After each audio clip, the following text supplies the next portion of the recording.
nous avons dans cette même cour assisté à la déclaration moribonde de nos compatriotes réunis autour de Jean Ping, Papa Jean Ping.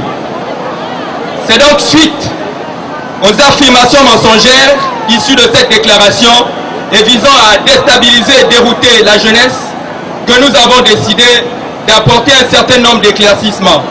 Car 30 ans après la gestion de ce pays par ce Jean Ping et sa bande d'amis amorphes, nous devons normalement jouir et récolter les fruits de leur passage à la tête de notre pays. Comment comprendre que Papa Ping, qui a géré ce pays à des postes aussi stratégiques tels que le ministère de l'information, des postes et des télécommunications, du tourisme et de loisirs, de la réforme du secteur parapublic et qui a été chargé des relations avec le Parlement, ministre des Mines, de l'Énergie et des Ressources hydrauliques, ministre des Affaires étrangères et même qui a été ministre d'État, directeur de cabinet du président de la République, pense pouvoir être une alternative pour le Gabon de demain. Alors que 30 ans bien avant, il a eu les moyens nécessaires et les occasions pour construire notre pays. Ce que Papa Ping n'a pas compris, c'est que nous les jeunes, espoirs de notre pays, ne voulons plus les vieux de son acabit à la gestion de notre pays.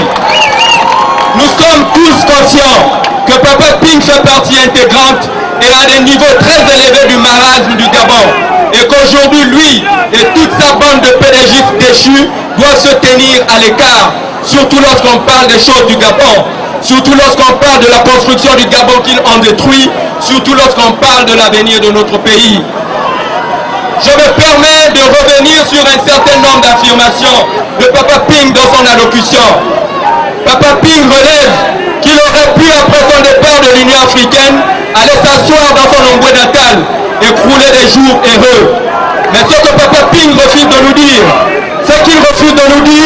c'est qu'il que s'il ne s'est pas réfugié dans son Ombwe natal, comme il s'est si bien appelé, c'est au risque de se voir chassé et bastonné, car en réalité, il n'a rien fait pour son prétendu Ombwe natal lorsqu'il était aux affaires.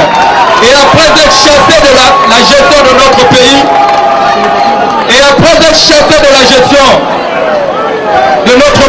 par incompétence, naît subitement le sentiment fraternel pour sa famille d'Ombwe. Que Papa Ping nous dise combien de ressortissants d'Ombwe soutiennent son action, lorsque même dans sa propre famille, il transforme les intellectuels en chauffeurs de maison. Papa Ping doit savoir qu'avant de prétendre à gérer tout un État, qu'il commence d'abord à faire l'unanimité dans sa propre famille. Nous concluons par là que Papa Ping est un vrai amateur politique, car en politique on ne s'improvise pas. Papa Ping ajoute dans son discours qu'il a fait le tour du Gabon, et le Gabon profond, et qu'il s'est rendu compte de la précarité dans laquelle les Gabonais vivent. La question que nous devons poser à Papa Ping est de savoir quel était son plan de redressement du Gabon au moment où il était ministre de la Planification. J'aurais-il le Gabon dans son bureau?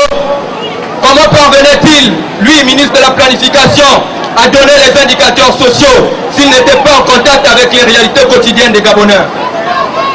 Papa Ping n'a-t-il pas pensé à mettre en place Pourquoi Papa Ping n'a-t-il pas pensé à mettre en place son fameux plan Marshall lorsqu'il était ministre de la Planification?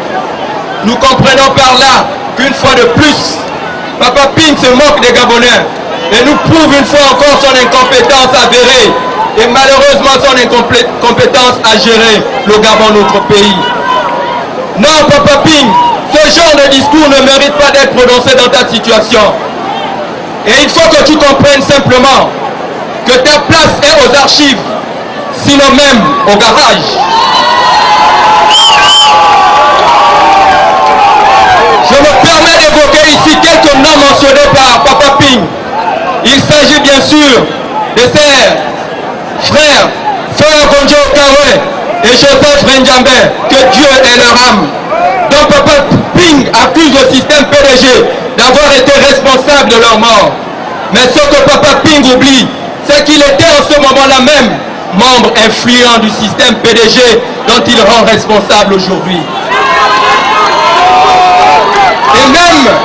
Et même après leur mort, la mort de ces braves Gabonais, Papa Ping n'a pas quitté le système PDG.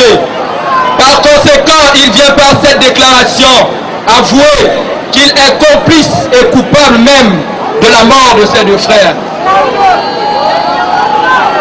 Mesdames et messieurs, comment Papa Ping, qui a été dans la gabégie avec ses amis devenus opposants aujourd'hui,